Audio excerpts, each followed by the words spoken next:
Olá a todos. O abeto é uma das madeiras mais importantes para a luteria. Esse daqui é um pedaço de abeto. Eu diria talvez que é o mais importante, porque se você pegar, por exemplo, violões, além de todos os instrumentos de arco, se você pegar os instrumentos de cordas dedilhadas, se você pegar todos os instrumentos que tem como tímpano principal, né, que é o tampo, madeira, a madeira principal do tímpano é o abeto. O fundo, as madeiras das laterais, os fundos podem ser diversas outras madeiras, pode ser jacarandá no caso dos violões, pode ser mogno, pode ser pau-ferro, enfim, rosewood. Nos violinos, via de regra, é o átero, que é o maple, pode ser grumichava, pode ser piopo, tem tantas madeiras, mas dificilmente o tampo vai ter outra madeira. É claro que você pode ter variações de abeto, ao invés do abeto você pode ter uma madeira muito parecida, o cedro canadense, o cedro vermelho, você pode ter pinhoralcária, né? Mas são variações do mesmo tema, vamos falar assim, né? Cada uma vai ter uma característica própria,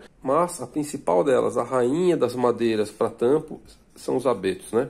Então, o que tem interessante do abeto? É claro que assim, eu não quero nem de longe esgotar o tema sobre o abeto, né? Teria que ter também horas e horas para se falar sobre a madeira, mas eu gosto de falar sempre de um aspecto que seja interessante, uma novidade, seja uma curiosidade e que de fato seja fruto de alguma reflexão. Então, se vocês olharem, né, um corte de topo do abeto, e aqui já fica também uma coisa interessante, que é o que é a ideia de um corte de topo, né? Você tem então os veios no sentido do comprimento da madeira, isso também vai ser visível aqui.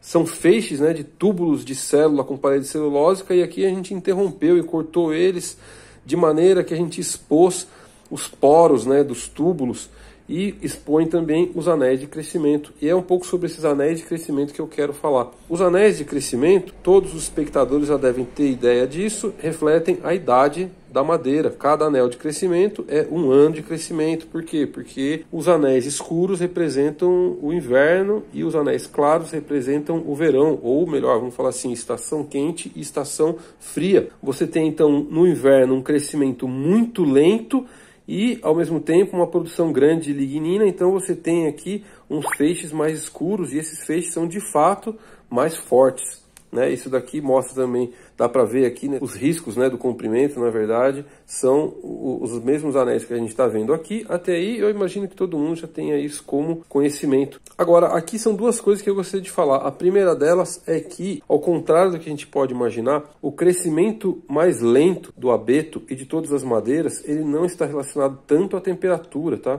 É claro que a temperatura, de fato, pode influenciar no crescimento. Então, muitas coisas, ou a maioria das coisas que crescem, né, as células se reproduzem mais e melhor numa estação quente, num meio quente. Mas o principal fator que vai mudar a velocidade de crescimento dos vegetais não é só a temperatura, o principal fator é o comprimento do dia. Você tem então no verão europeu, ou enfim, nas regiões acima ou abaixo dos trópicos, você tem uma diferença muito grande do comprimento do dia, do inverno e do verão. Então no inverno você tem um dia muito curto, por isso que a árvore cresce muito pouco e por isso que o anel fica mais escuro, né? Porque ela está bem concentrada, o crescimento é lento. E no verão você tem um crescimento rápido e grande, exatamente por causa do comprimento do dia que é muito maior. E o que é interessante aqui é o seguinte também, né? Vamos avançar um pouco.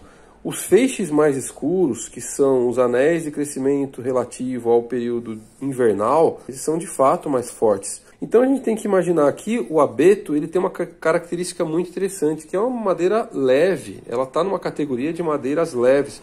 Mas nas regiões mais frias, onde você tem esses anéis de crescimento mais notáveis, mais destacados, isso nos leva então a concluir que essa madeira aqui é uma madeira que, apesar de leve, ela tem como se fossem lâminas reforçadas e que dão inclusive um sentido desse reforço nessa matéria. Então é como se a gente tivesse uma laje de uma casa que, enfim, ela tem um certo peso, mas que sozinho ele não dá toda a resistência. Então é necessário colocar ferros estruturais e principalmente num sentido para poder ter a resistência completa sem deixar aquela laje pesada demais. Isso com todos os materiais. Se eu tiver, por exemplo, uma escultura de gesso, só o gesso, ele, apesar de ser pesado, ele não confere toda a resistência. Então é necessário que ele tenha uma estrutura de arame por dentro. A gente faz uma amarração de arame exatamente para conferir resistência àquele material.